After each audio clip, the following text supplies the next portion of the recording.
Lately, I've been going back and replaying a lot of games I haven't touched in a few years, and I've been really enjoying my time doing so.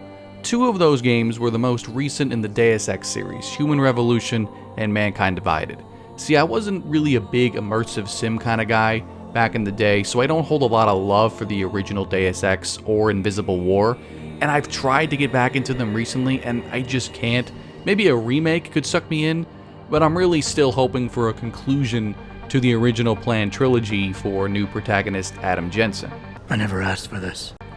When Square Enix came forward with Human Revolution, a prequel to the original Deus Ex, a series that's been dormant for over 20 years without the original creator, Eon Storm, being involved in its development in any way, nor were any of the people, instrumental in making it, a lot of fans were skeptical.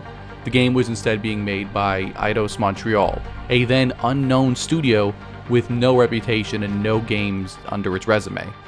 Deus Ex Human Revolution launched on PC, Xbox 360, and PS3 in 2011, and not only was it a worthy follow-up to the original Deus Ex, but it created a whole new generation of Deus Ex fans, myself included.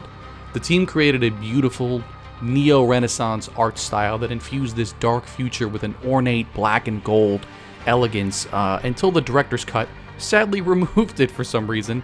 I always felt like the gold hue gave the game style and showcased that the world was still in the golden age of augmentation.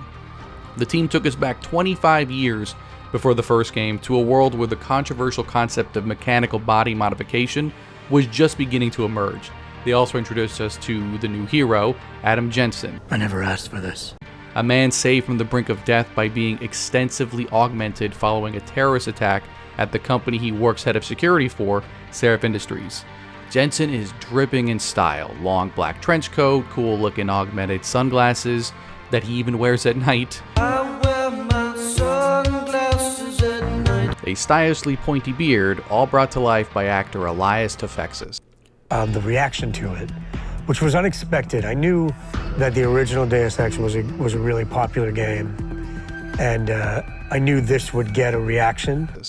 The game was set in two distinct hubs, Detroit and the double-stacked Chinese metropolis of Hengsha, where you can explore, complete side quests, and most importantly, browse for loot. You can turn briefly invisible with the glass shield cloaking system, or use your cybernetic leg prosthesis to leap to inaccessible areas and find alternate routes through the levels. You could also go through vents, all kinds of stuff.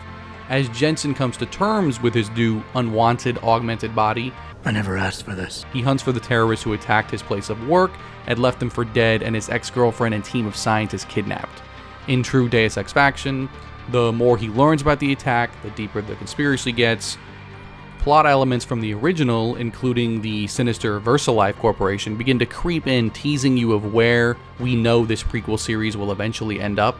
It's one of the best modern examples of the immersive sim genre, with enough systemic depth to suit a variety of playstyles, but I still recommend playing full stealth. It just feels right for some reason. A sequel, Mankind Divided, launched in 2016 for the PC, PS4, and Xbox One, and was to some even better. The game just looks, sounds, and plays much better, and adds some amazing post-launch content like the DLC Criminal Past.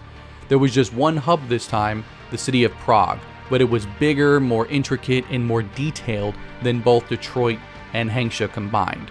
There's also more linear environments to explore like Golem City, but you will be spending the vast majority of your time exploring Prague in day and night. Day and night.